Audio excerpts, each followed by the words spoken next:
watch this topic in Hindi, skip the video to 2 minutes and 48 seconds. Hello everyone, welcome to another episode of Legal Update. Today's topic of discussion is extent of scheduled caste under Constitution. First, let us see why is it in the news. Recently, the Supreme Court in the case of Dr. Bhimrao Ambedkar Vichar Manch Bihar Patna versus the state of Bihar and others struck down the resolution issued by the Bihar government in 2015, which had merged one community in the backward caste list with another community in the scheduled caste list. Let's look at the background of the case. In 2015, the Bihar government issued a notification merging one community in the extremely backward caste list, that is, Tanti Tantua, with another community in the scheduled caste list. This notification was challenged in the High Court. However, the High Court upheld the notification. Further, certain organizations appealed to the Supreme Court. The Supreme Court held that the action of the state is found to be malefic and dehones the constitutional provisions. The state cannot be pardoned for the mischief done by it. Such appointments would be liable to be set aside, and accordingly the appeals succeed and are allowed.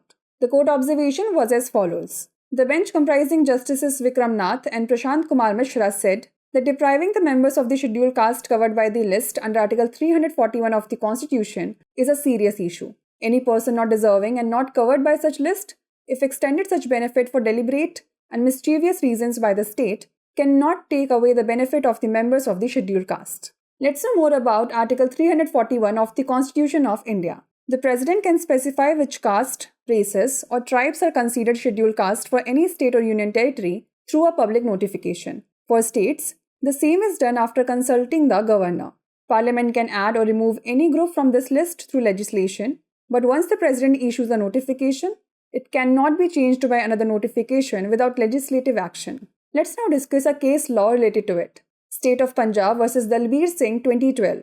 In this case, the Supreme Court discussed the scope and interpretation of Article 341, emphasizing the President's authority under Article 341 Clause 1 to specify caste, races, or tribes that would be considered scheduled castes. Before we wrap up, here's a question for you. Which article of the Constitution of India deals with scheduled caste?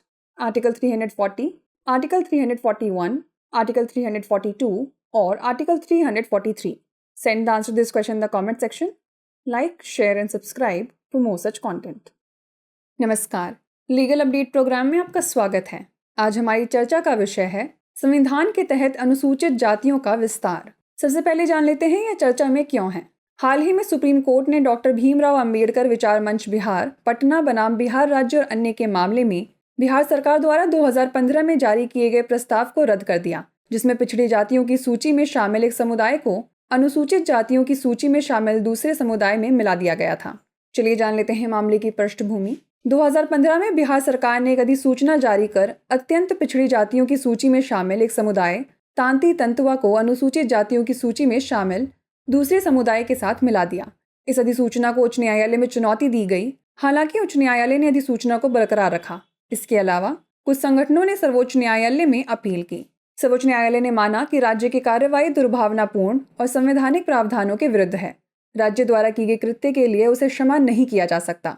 ऐसी नियुक्तियां रद्द की जा सकती हैं और तदनुसार appeal सफल होती है और उसे स्वीकार किया जाता है।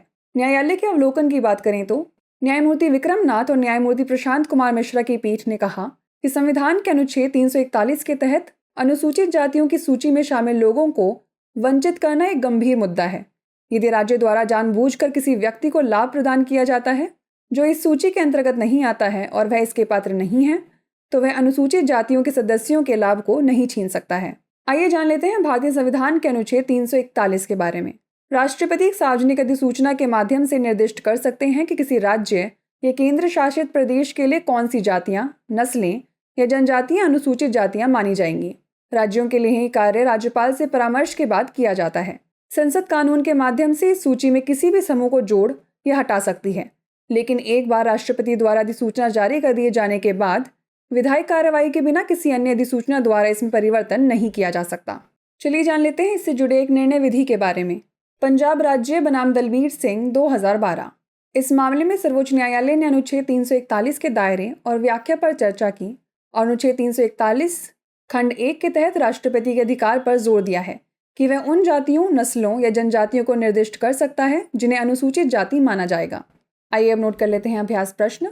भारतीय संविधान का कौन सा अनुच्छेद अनुसूचित जातियों से संबंधित है? अनुच्छेद 340, अनुच्छेद 341, अनुच्छेद 342 या अनुच्छेद 343? इसका उत्तर हमें कमेंट सेक्शन में ज़रूर भेजिएगा। ऐसी और वीडियोस देखने के लिए लाइक, शेयर और सब्सक्राइब करना ना भूलें। धन्यवाद।